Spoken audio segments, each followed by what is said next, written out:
అర్జునుడు అసమాన పరాక్రమవంతుడు. గాంధీవ ధనస్సును చేతబట్టాడు. కురుక్షేత్ర యుద్ధానికి సంసిద్ధుడయ్యాడు. రణరంగమంతా భేరీ నినాదాలతో పిక్కటిల్లిపోతోంది. కృష్ణ, దుర్యోధన పక్షాన చేరి మనతో పోరాటానికై తహతహలాడిపోతున్న ఆ యోధులందరినీ చూడాలని ఉంది. ఇరు సైన్యాల నడుమ అనువైన చోటు చూసి రథం నిలుపు అని అర్జునుడు అడిగాడు. కృష్ణుడు అర్జునుని కోరికను మన్నించాడు. రథం పోనిచ్చాడు.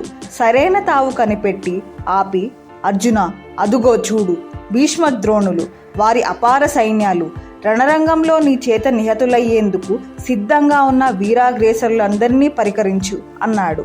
అర్జునుడు విప్పారిన నేత్రాలతో తిలకించాడు. శత్రుపక్షంలోని శౌర్యధనులందరినీ పరిశీలనగా పట్టి చూశాడు. వారంతా ఎవరు? తనకైన వారే, తాత వరసైన వారు, గురువులు, పెదతండ్రి గారు, దాయాదులు, మేనమామలు, మిత్రులు, అంతా బందుకోటిలో వారే. కాని వారంటూ ఎవ్వరూ లేరు. వారెవ్వరితోనూ తనకెట్టి శత్రుత్వము, ద్వేషము లేదే. వారిని పగవారిగా పరిగణించడమా, వధించడమా? ఇది సంభవమా? దారుణం, ఘోర పాపం అని తనలో మదనపడ్డాడు. వారి పట్ల గల ఆదరాభిమానాలు పెళ్ళుబిక్కి వచ్చి అతన్ని ఉక్కిరి బిక్కిరి చేసేశాయి. అంతటితో దుఃఖం పొంగి పొర్లి వచ్చింది. గొంతు పూడుకుపోయింది. కృష్ణ, నా తల గిర్రున తిరిగిపోతోంది. నాకు స్పృహ తప్పిపోతోంది. నా చేతులు గడగడా వణికిపోతున్నాయి. ఈ గాంధీవం పట్టుకోవడం ఇక నా వల్ల కాదు. తుచ్చమైన ఈ రాజ్యం నాకొద్దు. ఇంత మాత్రము భాగ్యానికై నా బంధువర్గంతో నే తలబడలేను. వారిని హతమార్చలేను కృష్ణ. ఈ ఒక్క రాజ్యమే కాదు, ముల్లోకాలు దక్కినా నాకక్కర్లేదు. ఆశ లేదు. వద్దు, నేను యుద్ధం చేయను. ఏ అడవుల్లోనో విశ్రాంతి తీసుకుంటాను కానీ అంటూ ఆ రథంలోనే కూలబడిపోయాడు. చేతనున్న వింటిని, బాణాల్ని విసిరి పడేశాడు. విచారంతో ఊగిపోయాడు. హృదయం ద్రవించింది. కళ్ళ వెంట కన్నీటి ధార. అర్జునుడి మానసిక బలహీనతను కృష్ణుడు ఇట్టే పసిగట్టాడు. అతడికి మనోబలాన్ని చేకూర్చాలి. ఆధ్యాత్మిక బోధ ద్వారానే అది సమకూరుతుందని సుదీర్ఘమైన జ్ఞానబోధ ప్రారంభించాడు. అదే 18 అధ్యాయాల గీత, భగవద్గీత. అది హైందవ ధర్మశాస్త్రాలన్నింటికీ ప్రాథమికమైనది. భగవద్గీత అంటే దైవవాక్కు. ఇప్పుడు మనం ఆ గీతాసారాన్ని కొంత తెలుసుకుందాం. కృష్ణుడు అర్జునుడితో ఇలా అన్నాడు. అర్జున, అనిత్యమైన వాటిని గురించి ఆందోళన పడడం అనవసరం. అవివేకమును. నువ్వు వివేకవంతుడివే. వివేకమున్న మనిషి ఎన్నడూ జనన మరణాల గురించి విలపించడు. చూడు, నీలో ఉన్నట్టి ఆత్మకు నాశనమన్నది లేదు. నశించేది దేహమే. శరీరం వివిధ దశల్ని దాటి, అంటే బాల్యం, యవ్వనం, వృద్ధాప్యం మొదలుగా గల దశలన్నిటినీ దాటిన తరువాత కడపటి దశను చేరుతుంది.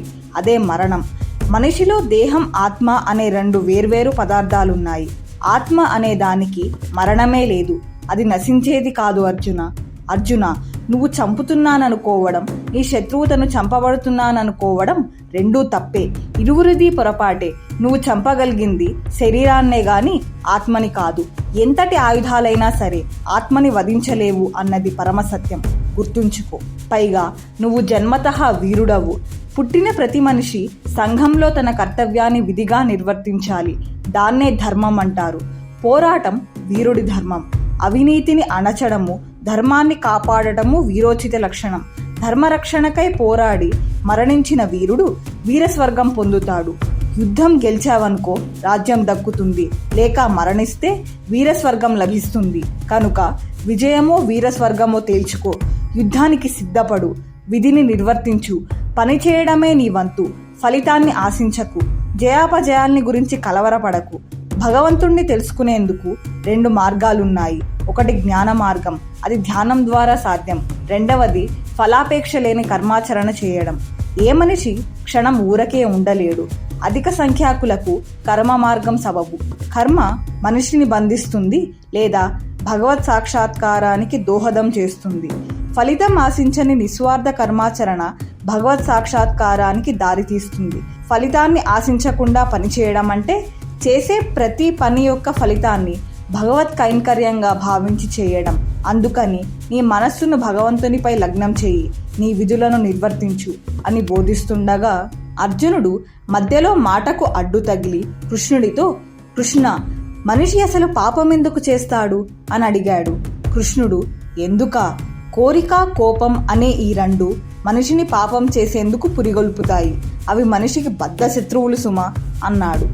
భగవంతుని సాక్షాత్కారానికి ధ్యానమే ఉత్తమ మార్గం అని తలచిన అర్జునునికి కృష్ణుడు కొత్త తరహా పరమార్థతత్వాన్ని చెబుతున్నట్లు అనిపించింది. అయితే కృష్ణుడు అతని సందేహం నివృత్తి చేశాడు. అది మరింత స్పష్టంగా వివరించి చెప్పు అని అడిగాడు అర్జునుడు. అర్జున, ఈనాడు నీకు బోధిస్తున్న విషయమేమీ సరికొత్త తత్వం కాదు. అనాదిగా సృష్ట్యాదిగా ఉన్నది. ఇది నేను మొట్టమొదట వైవస్వతుడికి బోధించాను. తరువాత అతడు దానిని మనువుకి, అలా పరంపరగా ఒకరి తరువాత మరొకరు బోధించడము ఆచరించడము జరిగింది. కానీ మధ్యలో ఎక్కడో ఆ గొలుసు తెగిపోయి మానవులు సులభ సాధ్యమైన పారమార్థిక జ్ఞానాన్ని మరచారు. దానిని పునరుద్ధరించాలనే మళ్ళీ నీకు బోధిస్తున్నాను అన్నాడు. కానీ అర్జునుడికి ఆ మాటల్లో నమ్మకం కలుగలేదు. కృష్ణ, నీ మాటలు నాకేమీ అర్థం కావడం లేదు. ఆ వైవస్వతుడు ఎప్పటివాడు? నిన్న మొన్న పుట్టిన నువ్వు ఆయనకు బోధించడమేమిటి అని అడిగాడు. కృష్ణుడు అందుకు చిరునవ్వు నవ్వి, అర్జున, నువ్వు నేను అనేకానేక జన్మల్ని పొందాము. నీ గత జన్మల వృత్తాంతం నీకు తెలీదు, కానీ నా గత జన్మలన్నింటి గురించి నాకు గుర్తే. అంతేకాదు, నీకు మరో పరమ రహస్యం చెబుతా, సావధానంగా విను. నేను నీవనుకుంటున్నట్లు ప్రాణిమాత్రుణ్ణి కాను. నేను పరదైవాన్ని. లోకంలో ధర్మం అడుగంటుతున్నప్పుడు ధర్మోద్ధరణకు, మంచిని కాపాడేందుకు అవతరిస్తూ ఉంటాను. దైవశక్తిని గుర్తించడం అందరికీ సాధ్యం కాదు. నన్ను తెలుసుకున్న వారికి మరుజన్మ ఉండదు. వారు నాలో లీనమవుతారు, నాలోనే ఉంటారు అన్నాడు. అర్జున, మరొక్క మాట. మానవులు నన్ను నానా రూపాల్లో ఆరాధించవచ్చు. ఏ రూపాన కొల్చారన్నది ముఖ్యం కాదు. ఏ దారిన వచ్చినా నన్ను వారు చేరుకోగలరు. అందరికీ ఆదరణ ఉంటుంది, అభయం ఉంటుంది. ఇది జగమెరిగిన సత్యం. అందరి ఆరాధనాధ్యానాలకు ఆధారం నేనే. చిత్తశుద్ధితో నన్ను ఆరాధించే వారికి ఎప్పుడూ నేను చేరువనే ఉంటాను. నన్ను పూజించేవారన్నా, నన్నే ధ్యానించేవారన్నా నాకెంతో ఇష్టం. నా అనుగ్రహాన్ని పొందడం అతి సులభం. నువ్వు ఏం చేసినా, ఏం తిన్నా, ఏమిచ్చినా, ఏ పూజాధికాలు నచ్చినా భగవత్ సేవగా, బ్రహ్మార్పణగా భావించు చాలు. అప్పుడు నీకు మంచి చెడులు, పాపపుణ్యాలు, సమస్త కర్మబంధాల నుండి విడుదల కలిగినట్లే అని హితవు పలికాడు. అర్జునుడికి ఇంతకాలం తన మిత్రుడిగా చూస్తున్న కృష్ణుడి నిజతత్వంపై సందేహం తలెత్తింది. దీనితో అతడి శక్తి సామర్థ్యాలు ఎట్టివో తెలుసుకోవాలని కుతూహలంతో ప్రాధేయపూర్వకంగా అడిగాడు. అందుకు కృష్ణుడు, అందరి హృదయాలు నా నివాస స్థానాలే. సూర్యుడిలో తేజస్సును నేనే, చుక్కల్లో చంద్రుణ్ణి నేనే, వేదాల్లో సామవేదము నేనే, ఇంకా ఎన్నో అన్నాడు. కృష్ణ, అయితే నీ దివ్య రూపాన్ని చూడాలని ఉంది. అందుకు నేను అర్హుడినైతే నాకు దివ్య దృష్టిని ప్రసాదించి నీ విశ్వరూపాన్ని చూడగల భాగ్యాన్ని కలిగించవా అని అడిగాడు అర్జునుడు. కృష్ణుడు అతడికి దివ్య దృష్టిని ప్రసాదించాడు. నిజ రూపంలో సాక్షాత్కరించాడు.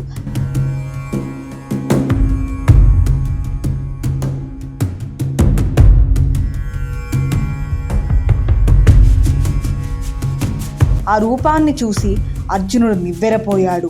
అర్జునుడు చూసిన విశ్వరూపం ఎలా ఉందంటే 1000 సూర్యులు ఒక్కసారి ఉదయించినంతటి వెలుగట. ప్రపంచమంతా ఆ రూపంలో పొడగట్టిందట. కృష్ణుడి ఆ దివ్యమంగళ రూపానికి అర్జునుడు పదే పదే ప్రణమిల్లాడు. చేతులు జోడించి, హే పరంధామ, నీ దేహంలో సకల దేవీ దేవతామూర్తుల్ని చూస్తున్నాను.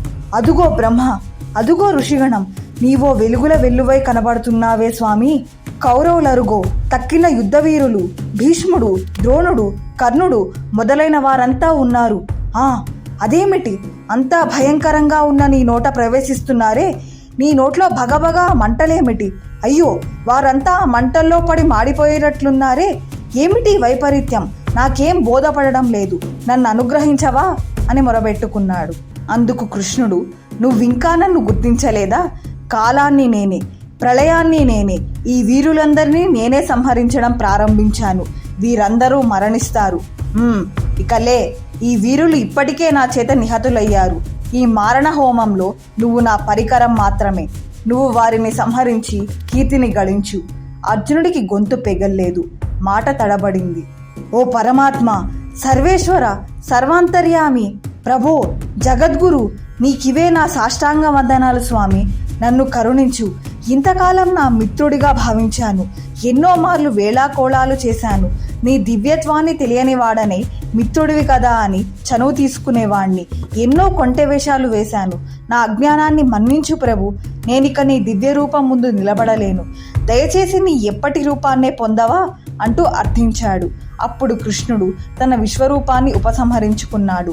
ఎప్పటిలాగే అర్జునుడి మిత్రుడిగా, రథసారథ్యం చేసే పార్థసారథి అయిన కృష్ణుడిగా దర్శనమిచ్చాడు. అప్పటికి అర్జునుడు తెప్పరిల్లుకున్నాడు. కృష్ణ, నిన్ను నేనెలా పూజించాలో చెప్పు అని అడిగాడు. అందుకు కృష్ణుడు, భక్తి అనేది అన్నిటికన్నా మిన్న. అది ఉంటే చాలు, నన్ను చేరడం సులభం. భగవంతుడే తమ సర్వస్వమని భావించిన వారికి నా అనుగ్రహం తథ్యం. ఏకాగ్ర చిత్తుడివై నీ మనస్సును నాపై నిలిపినప్పుడు నువ్వు నిస్సందేహంగా నా రక్షణలోనే ఉంటావు. నీ వెన్నంటి నేనుంటాను. అర్జున, నువ్వు నాకు ఇష్టుడివి కనుకనే నీకు ఇంతగా బోధిస్తున్నాను. నీ విధులన్నిటినీ నాకు అర్పించి నా శరణు వేడు. దేనికి పరితపించకు. నిన్ను పాపాల నుండి కాపాడే భారం నాది కనుకనే నీకు మహత్తరమైన రహస్యాన్ని వెల్లడించాను అంటూ హామీ ఇచ్చాడు.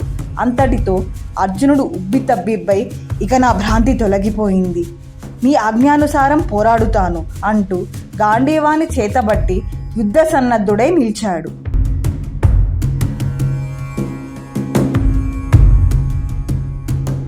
మీకు నచ్చినట్లయితే ఈ వీడియోని లైక్ చేయండి, షేర్ చేయండి, కామెంట్ల ద్వారా మీ అమూల్యమైన అభిప్రాయాన్ని తెలియచేయండి. మరిన్ని వీడియోల కోసం మా ఛానల్ని సబ్స్క్రైబ్ చేయండి. నోటిఫికేషన్ కోసం బెల్ ఐకాన్ని క్లిక్ చేయండి.